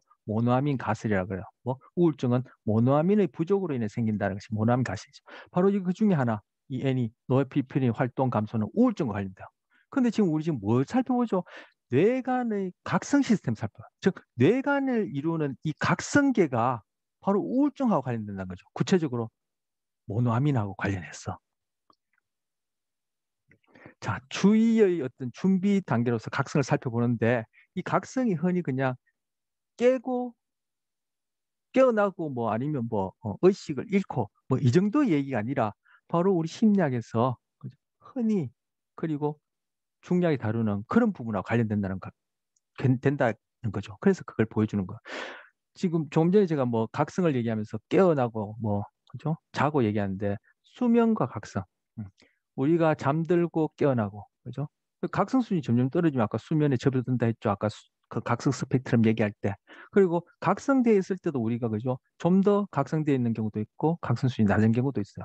하루 동안 깨 있는 동안에도, 자는 동안에도 아까 REM 수면이냐 난 REM 수면에 따라 각성 수준이 다르진다 했는데, 바로 이 수면 각성을 조절하는, 즉 수면 각성이 하루 24시간을 주기로 각성 수준이 높아졌다, 낮아졌다, 높아졌다, 낮았다 하면서 깨어나고 잠들고 깨어나고 잠들고를 그죠?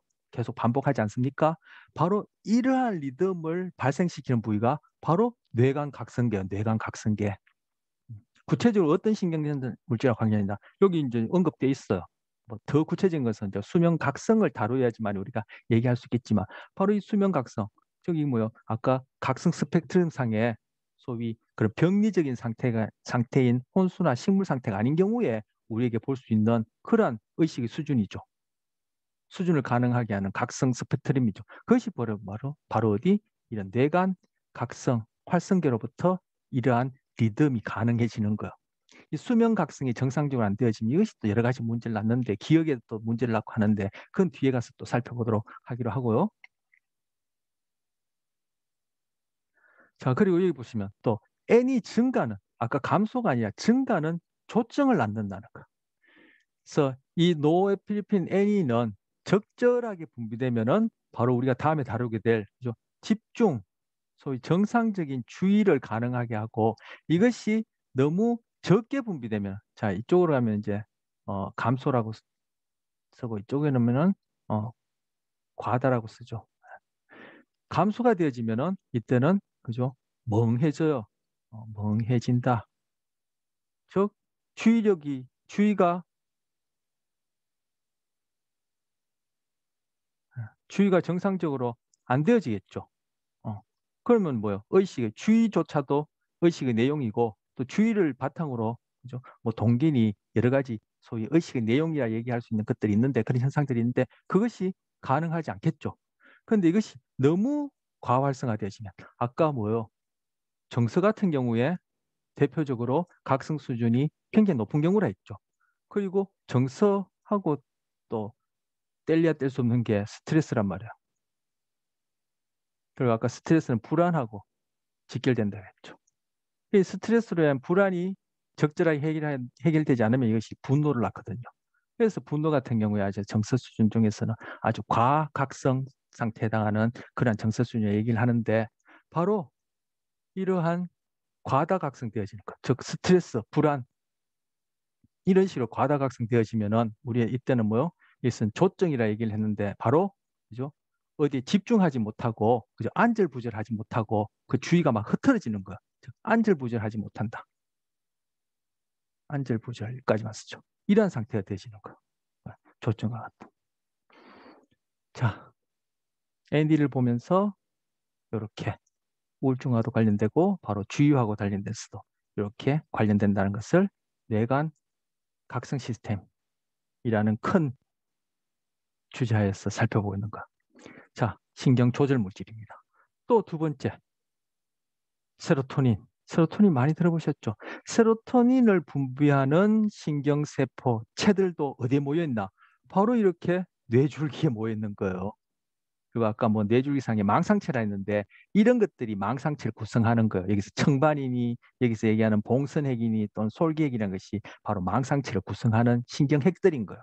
즉 뉴런의 세포체들이 모여 있는 부분이죠. 그런데 여기 뇌관 안에 또 세로토닌을 신경 전달 물질로 만드는 뉴런들의 세포체들이 모여 있는 곳이 이렇게 있어. 예. 여기는 하나, 둘, 셋, 네 개 그려놨는데 이게 많죠.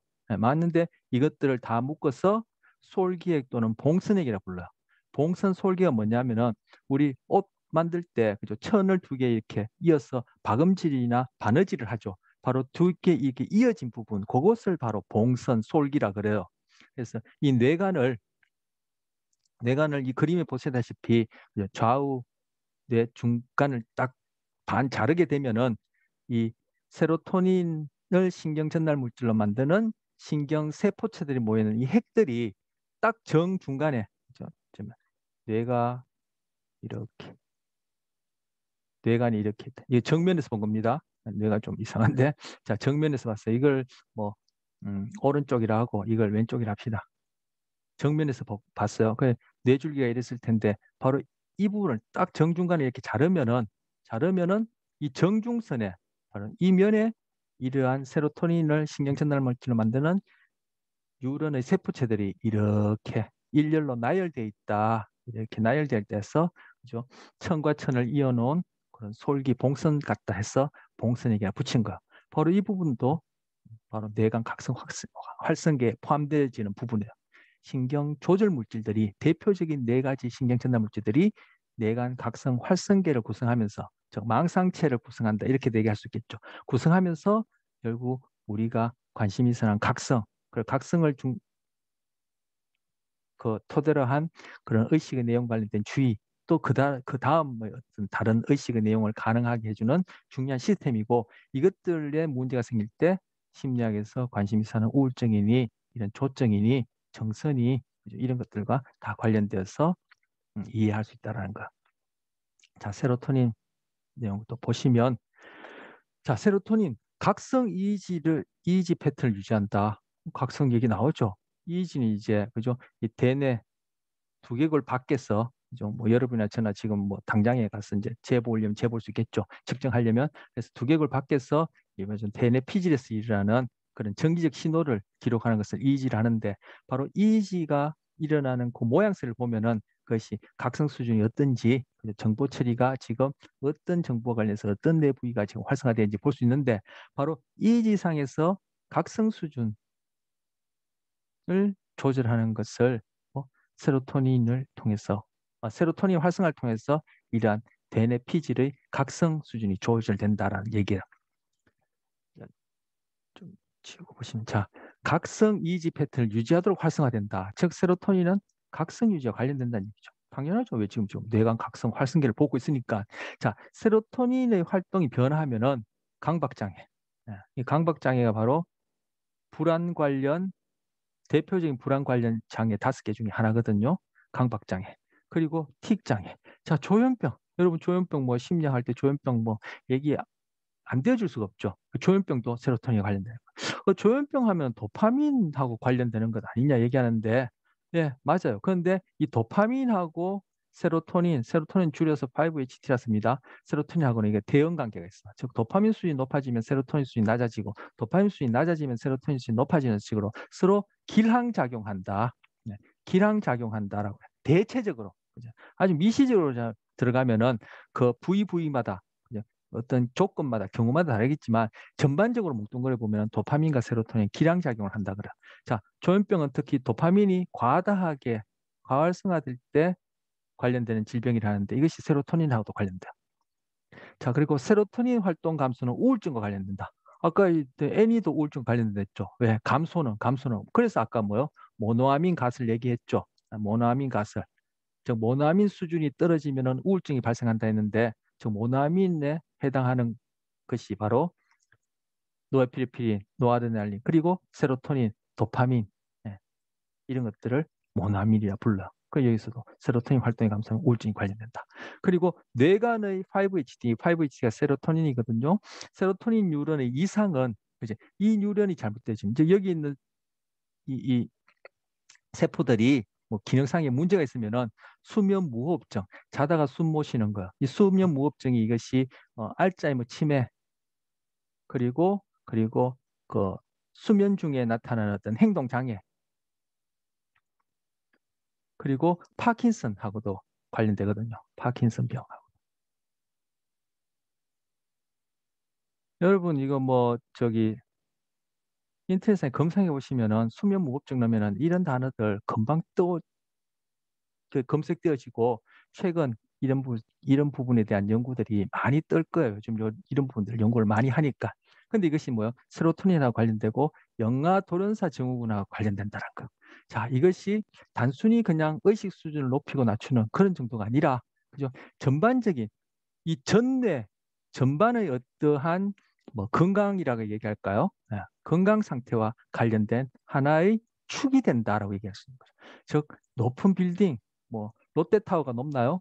있다면은 그죠? 이 밑에 보이지 않게 그죠?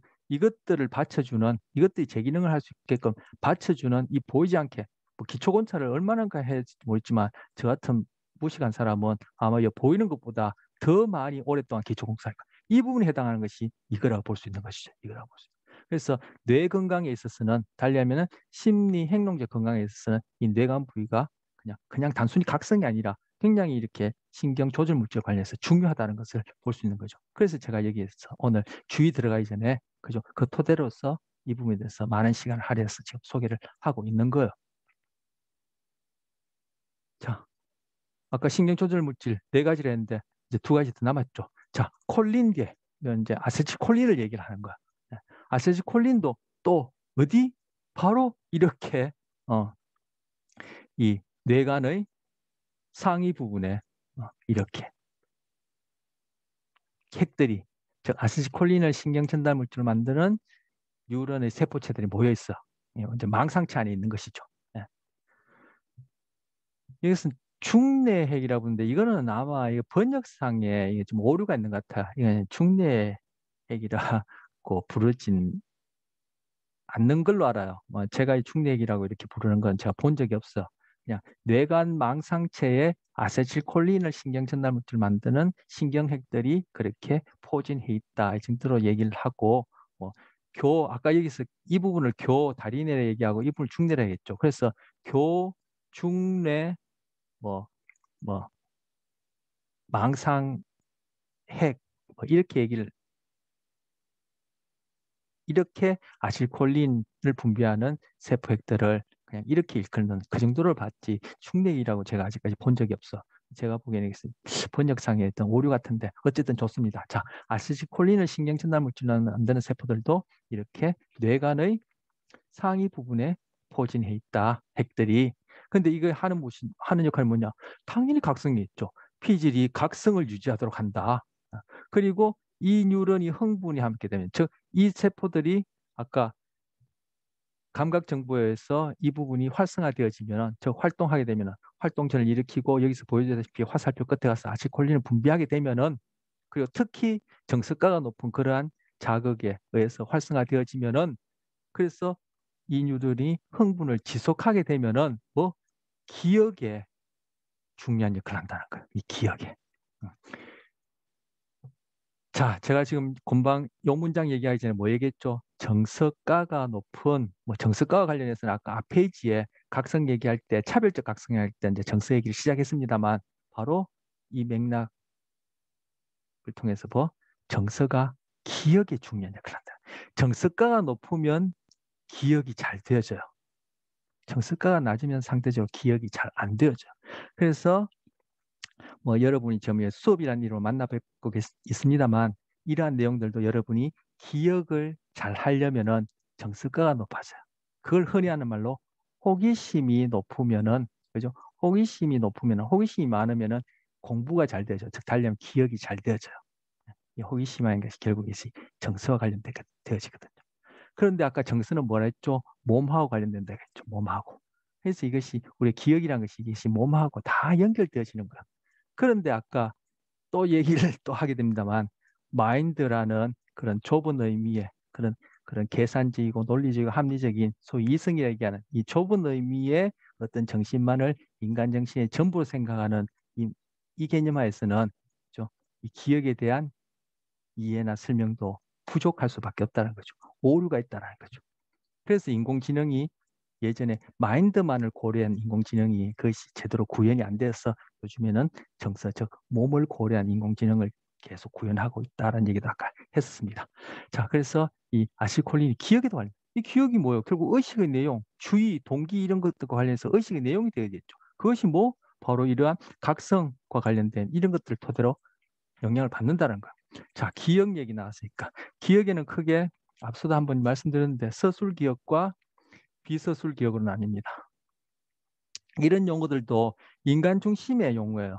서술, 비서술 할 때 이게 무슨 뜻이냐면 언어적이냐 아니적이냐, 즉 언어적 기억이냐 비언어적 기억이냐 이런 의미로 쓴 거거든요. 그런데 서술, 비서술 기억할 때 이 서술 기억 이거 다 다른 동물들도 다 갖고 있거든요. 다른 동물들도 서술 기억, 비서술 기억에 해당을 갖고 있단 말이에요. 그럼 다른 동물들은 우리처럼 자연언어를 갖고 있지 않기 때문에, 그죠? 얘들한테 이러한 용어들은 적절하지 않죠. 그럼 뭐라고 불러야 될지 모르니까 어쩔 수 없으니까 우리 인간 중심으로 얘기를 한 건데, 그죠? 소위 언어적 기억이라는 서술 기억도, 비언어적 기억이라는 비서술 기억도 다른 동물들도 갖고 있고, 우리가 언어적 기억에 얘기한 서술 기억도 다른 동물들에도 다 있습니다. 그래서 우리는 자연언어를 바탕으로 한 그런 기억, 인식, 의식 이런 것들이 다른 동물하고 다르다는 얘기는 앞서 얘기한 적이 있어요. 자, 기억은 크게 서술과 비서술로 나뉜다. 우리 중심적으로 얘기하는 용어를 쓰자면 그렇게 쓸 수밖에 없죠. 그래서 이런 용어, 일상적인 용어, 그 프란시스 베이컨이 지적한 그런 의미에서 일상적인 용어에서 어떤 뇌의 기능이나 인간의 어떤 심리나 행동, 그 정신적 현상을 설명하시고 접근하지 말고 바로 뭐 몸으로부터, 즉 여기서 구체적으로 뇌의 작용으로부터 시작해서 그것이 우리가 이름 붙이는 그러한 현상들을 어떻게 설명하며 어느 만큼 설명하고 어느 부분을 설명하는지 함으로써 용어를 다시 재정립하자, 이렇게 주장하는 부분들이 점점 많아지고 있어요. 그것이 바로 아까 첫 시간에 오늘 처음 시작할 때 마인드로 출발하느냐 몸으로 출발하느냐에 따라 인간의 이해가 판이하게 달라지고 어떻게 출발하느냐에 따라 그 설명이 타당성이 있느냐 없느냐가 결정되어진다는 거.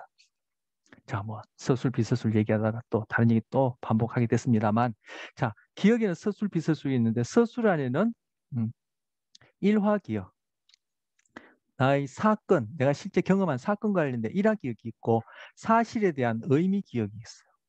그리고 비서술 기억 안에는 그죠?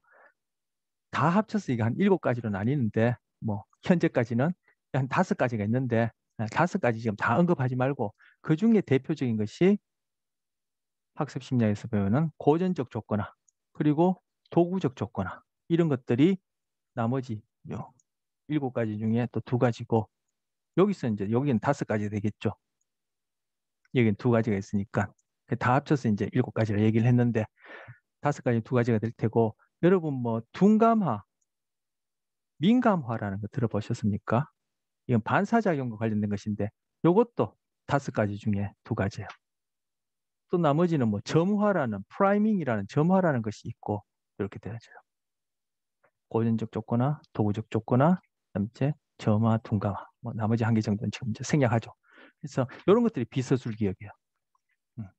그런데 아까 말씀드렸듯이 뉴런의 흥분이 지속된다. 뭐 이 부위가 아실콜린과 관련해서 각성되어진다. 특히 뭐 정서가가 높은 경우에는 이것이 아까 말해서 차별적인 그런 각성이 일어난다. 그것이 기억에 영향을 준다. 즉 정서가 바로 이런 기억대에 영향을 준다라는 거예요. 정서는 아까 몸의 상태에 대한 이야기다 했죠.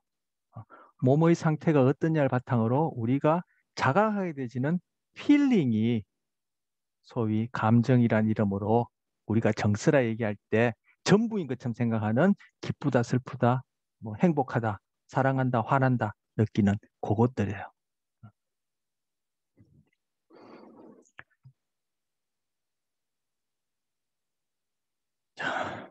자, 여기서 심피질은 이제 대뇌 겉질, 피질 얘기합니다. 심피질에서 콜린성 뉴런의 소실과 즉 이런 아세틸콜린을 신경 전달 물질로 만든 뉴런들이 죽어 없어진다는 거예요. 사멸하거나 또는 아세틸콜린이 감소하거나, 아세틸콜린 여기서는 아세틸콜린 대문자로 A 대문자 C 소문자 H 이렇게 줄였습니다. 즉 아세틸콜린이 부족하든지 아세틸콜린을 만드는 뉴런이 없어지는지 하면은 뭐 알츠하이머 병이 생긴다는 거.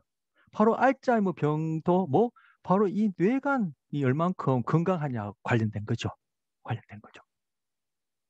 그 알츠하이머 병이 갖고 있는 대표적인 증상이 치매 아닙니까? 그 치매가 뭐예요? 바로 기억하고 관련되는 것이죠. 기억.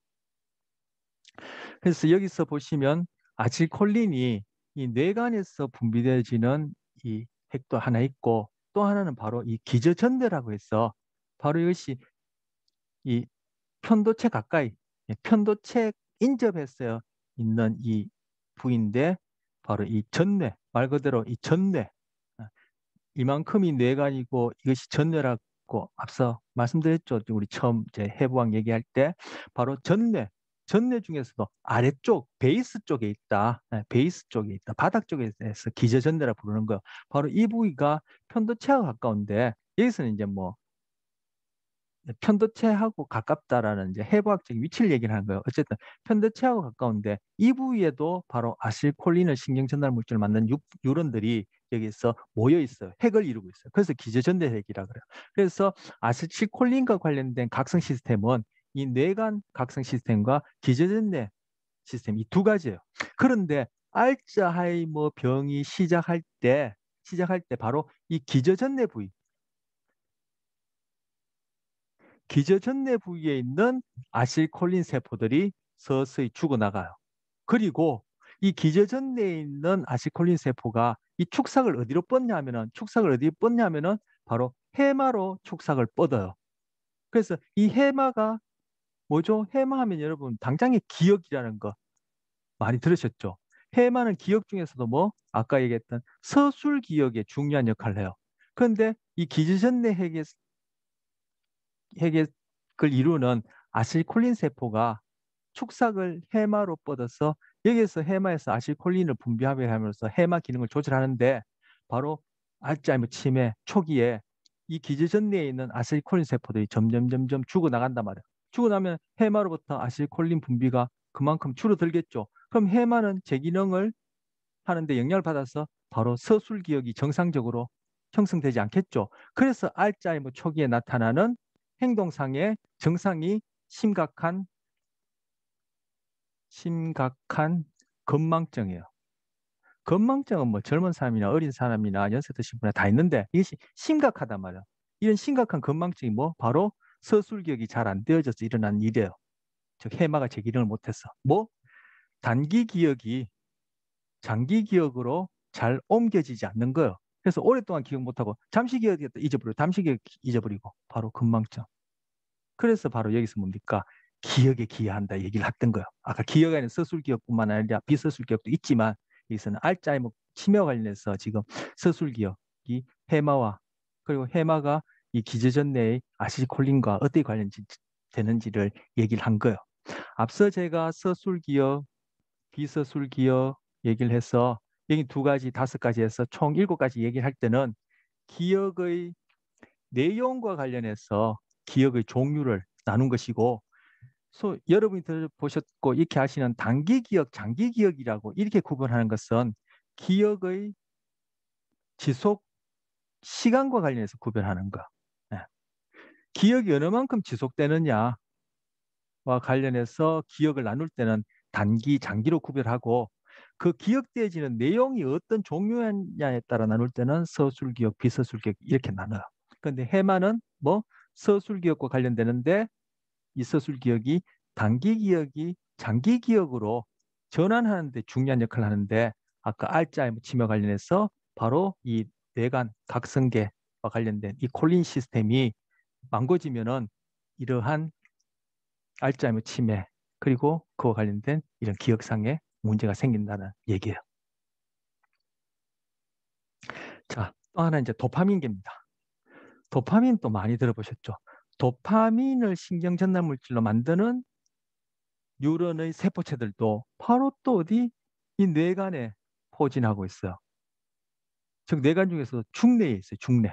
예, 그래서 여기서는 두 개, 하나는 오렌지색, 하나는 보라색으로 보여주고 있어.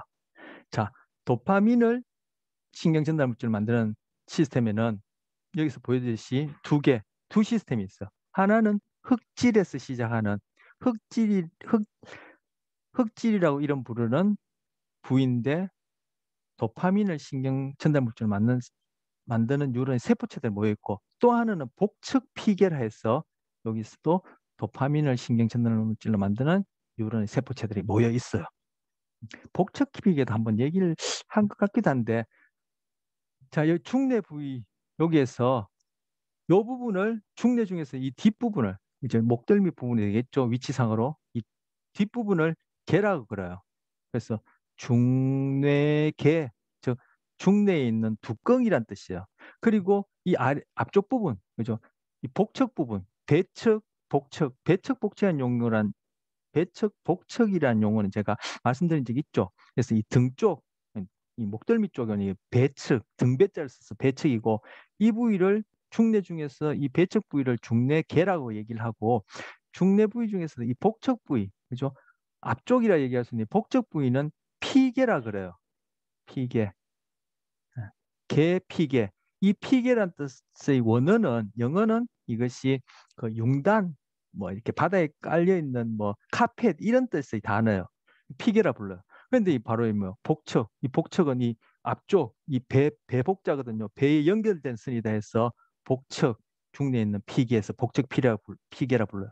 이게 영어로는 ventral tegmental area 하는데 줄여서 ventral B, tegmental T, area는 이제 영역이란 뜻이죠. 그래서 BTA 불러요. 바로 이 BTA가 여러분이 익히 아시는 보상 경로의 출발점이에요. 그래서 보상 경로, 소위 쾌감, 만족, 보상감이라는 그러한 경험과 관련된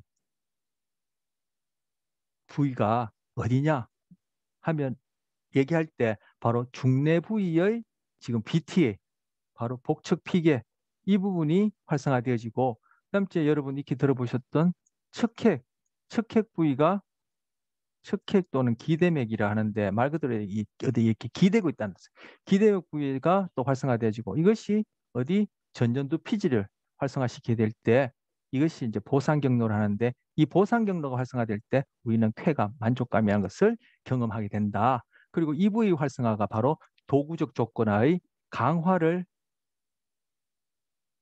라는 현상과 관련된다. 이렇게 얘기를 해요. 그래서 도구적 조건에서 강화하는 현상은 EV의 활성과 관련된다. 얘기를 하는데 바로 이 BTA, 여기 이제 BTA예요.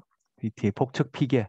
EV가 뭐 도파민을 신경 전달 물질을 만든 세포체들이 모여 있고 얘가 활성화되어지면 여기 가서 도파민을 뽕뽕뽕뽕 분비하죠. 그러면 척핵에 있는 세포들이 이 도파민에 의해서 되어지면 얘들이 또 활동 전이를 통해서 결국은 이, 이 전전두 피질에 가서 또 신경전달물질 분비할 텐데 그때도 도파민을 분비해요. 이게 다 결국 도파민 시스템이에요. 바로 이 보상경로 도파민 시스템이 바로 여기서 얘기하는 중내 변연로예요. 중내 변연로. 어디서 시작하죠? 중내 복척 피계 BT에서 시작하니까 앞에 중내를 붙이고 이렇게 이름을 붙일 때도 이것이 출발점을 앞에다가 먼저 얘기하고 종착점을 뒤에 얘기하시고 이렇게 이름 붙여요. 그래서 중내 변연로라 불러요. 이 변연이 바로 여기서 얘기하는 측해 또는 기대맥이라 얘기하는데 이 척핵 기대맥이 여러분 변연계 들어보셨죠? 거기에 포함된다고 해서 중내 변연우라 불러요. 바로 중내 변연우는 여기서 보라색으로 표현한 부분인데 이 보라색으로 표현한 부분 보세요. 어디까지 가요? 바로 어디 이 전전두 피질까지 가잖아요. 그리고 이번 기저핵이라 써놨죠. 그죠? 척핵이라 써놨죠. 예, 얘는 기저핵 내의 척핵이라 얘기했는데 뭐 내의 이거 여러분 그렇게 고려하지 마시고 여기까지 얘기하려면 얘기가 길어지니까 고려하지 마시고 기저핵 척핵 같은 말로 이해하시고 바로 보라색으로 표현한 이 부위가 바로 도파민 시스템, 뇌간 각성계와 관련해서 그러니까 보상 시스템이 결국 뭐죠? 뇌간 각성계 활성화 시스템의 일부분이란 거예요. 도파민을 사용하는 이 보상 경로가 그래서 이 보상 경로가 활성화되어지면은 우리는 뭔가 흥분하게 되어지고 행동을 하려는 경향성이 높아지는 식으로 이런 식으로 되어져요. 예. 그리고 되어져요. 그래서 이것이 뭐 어떠한 맥락에서 어떤 뇌 부위가 작용하냐에 따라 이것이 결국은 뭐요? 쾌감이 되어지고 어, 쾌감 쾌감이 되어지고 또 뭐 달리는 이제 뭐 보상 만족 이렇게 얘기를 하기도 하고 그리고 행동과 관련해서는 뭐 아까 말씀드린 도구적 조건에서 강화와 관련돼 지금 이렇게 되어지는 거예요. 이거 다 우리가 이름 붙인 이름인데 바로 도파민과 관련해서 이 중뇌 변연로가 활성화된다고 할 때는 바로 뭐다? 뇌가 전반적으로 뭔가 활성화되어진다. 우리가 쓰는 말로는 흥분되어진다. 또는 행동하려는 경향성이 높아진다. 이렇게 얘기를 할 수 있고 그것이 어떤 맥락에 따라서는 그것이 쾌감이 되어지고 행동 관련해서는 강화가 되어지고 이렇게 이름 붙일 수 있다는 거. 자, 이거 다 뭐요? 각성과 관련되어지는 현상인 거죠. 자, 그래서 요 밑에 것부터 먼저 보면 도파민 방출은 보상 쾌락을 유발한다. 여기까지 얘기했던 것이고요. 습관성 약물. 그 우리가 소위 얘기하는 향정신성 약물, 뭐 알코올도 그렇고, 또 뭐 니코틴도 그렇고, 그 위에 우리가 마약이라 얘기하는 이 습관성 약물, 그 위에 우리 행동상으로 게임 중독이라든지, 도박 중독이라든지, 그리고 흔히 우리가 여기서 보상, 만족, 쾌감을 느낄 수 있는 모든 것들은 그것이 성령이 되었던 쇼핑이 되었던 그죠? 달달한 뭐 사탕이 되었던 초콜릿이 되었던 아니면 뭐 섹스가 되었던 우리가 보상 쾌락이 여기지는 그러한 약물이나 그런 경험들은 다 이 부위를 시키는 거예요. 그래서 우리가 그것이 강화란 이름으로 자꾸 그 행동을 하고 싶어지게 되어지고 그것이 소위 병리적인 정상으로는 우리가 중독이라 부르는 거예요. 여기서 이제 일례로 습관성 약물에서 가장 많은 영향을 받는 신경 전달 물질계다. 신경 전달계다. 이렇게 물질이 아니야. 이거 뭐 우리는 엄밀하게 얘기하면 도파민은 신경 조절 물질이라 얘기했죠. 어쨌든 신경 전달계다. 신경 전달계라 얘기할 때는 신경 조절 물질, 신경 전달 물질 다 포함하는 것이니까 신경 전달계다 얘기를 하고요. 도파민 활동 증가는 조현병 관련다. 자, 보상 경로와 관련해서 이 부위가 활성화되어지면 BT에 시작해서 척핵을 거친 다음에 이것이 전전두 피질로 가게 되어지는데 이 부위가 도파민 시스템, 도파민을 신경 전달 물질로 사용한다는데 이 부위가 비정상적으로 과활성화되어지냐. 즉 도파민 활동이 증가하면 조현병과 관련된다고 얘기를 해요. 그래서 이 척핵과 관련된 이 부위가 또 이 척핵이 상세하게 얘기하자면 끝도 없고 한데 이 부위와 관련된 어떠한 그런 연결, 자 점선으로 그냥 막연하게 점수를 표현할게요. 이 부위가 도파민과 관련해서 조현병에서 이 척핵 이 부위와 관련된 어떤 연결 부위는 과활성화는 환각 또는 망상을 낳는다라고 그렇게 여기시고 그리고 이 도파민 과활성화 관련해서 이 보상 경로상의 도파민 과활성화 관련해서 이 전전두 부위의 어떤 비정상성은 바로 인지 장애를 낳는다라고 얘기를 해요. 그래서 조현병은 맨 처음에 음성 증상으로 시작해서 그다음째 인지 장애를 낳고 양성 증상으로 진행되어져요. 그래서 이 병의 진행 과정이 상대적 음성 증상이나 인지 장애는 약물 치료로 효과가 있기 쉽지만, 즉 약물 치료가 상대적으로 쉽지만 양성 증상까지 가게 되면 이 양성 증상은 약물 치료가 상대적으로 쉽지 않은 걸로 알고 있어요. 맞나? 정확한가? 아, 아니다. 거꾸로인가? 아, 이거 괜히 얘기했겠네요. 아, 예. 이 부분 제가 지금 얘기하다 보니까 헷갈리니까 이 부분은 뭐 여러분 뭐 무시하시고 어쨌든 조현병의 발병 순서는 음성 증상에서 인지 장애 그리고 양성 증상으로 진행돼요.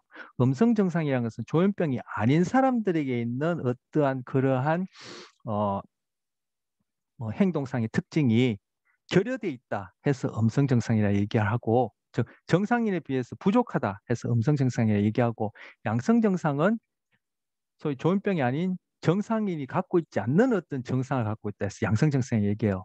바로 환각과 망상이 바로 양성 증상에 해당하는 예고 인지장애는 이제 중간 단계에 해당한다고 볼 텐데 이때는 뭐 소위 이제 주의 우리가 지금 앞으로 다루게 될 주의 그리고 학습, 기억, 동기 바로 아까 앞서 얘기했던 의식의 내용이다 얘기할 수 있는 뭐 그런 부분에 해당하는 이런 부분들이 이제 결함이 있는 것이고 음성 증상은 사회적 고립, 즉 사회적 적응이 잘 보이십니까? 예, 음성 증상은 사회적 고립하려는 경향성, 즉 사회적 적응에 문제가 생기고 정서가 밋밋해지고 그리고 동기나 쾌감이 감소돼요. 사회적 적응이란 것이 이것이 저 수업에서 들어보신 분도 계시지 모르겠지만 사회적 적응이란 것이 이게 바로 정서와 직결되어지거든요. 그리고 동기하고 정서는 이것이 구별하기 참 힘들어요. 어떤 학자는 동기란 말 이제 없어버리고 정서로 다 설명하지 않을 만큼 이 동기 정서는 밀접한데 그리고 쾌감 이거 당장의 정서죠. 그래서 전반적으로 얘기하자면은 음성 정상은 정서의 결함이 생겨요. 그리고 인지장애, 그리고 환각이나 망상이라는 이러한 양성 증상이 진행하는데 아까 말씀드린 이 중뇌 변연과 관련해서 이 척핵 부분과 관련해서는 환각 망상, 그리고 여기 된 전전두피질 관련해서는 인지장애라는 이러한 특징들을 보여요. 자, 도파민이 조현병 관련된다. 상세하게 좀 얘기를 했습니다. 자, 또 하나는 흑질선조로. 흑질하면 여러분 이렇게 잘 아시는 분도 계실 텐데 바로 파킨슨병을 얘기하는 거예요. 파킨슨병을 얘기하는 것이 아니라 파킨슨병에서 신경학적 파킨슨이라는 학자가 발견한 대표적인 운동장애인데 이것이 운동장애만 있는 줄 알았는데 이것이 인지장애도 이게 일으키고 나중에 이제 치매까지도 일으키게 되어요. 그 병의 이제 뭐 경중에 따라 진행 정도에 따라 어쨌든 이 파킨슨병에 있어서 신경학적 원인이 뭐냐면은 바로 흑질이라는 핵, 즉 흑질을 이루고 있는 도파민을 만드는 신경세포들이 점점 죽어나간다는 거.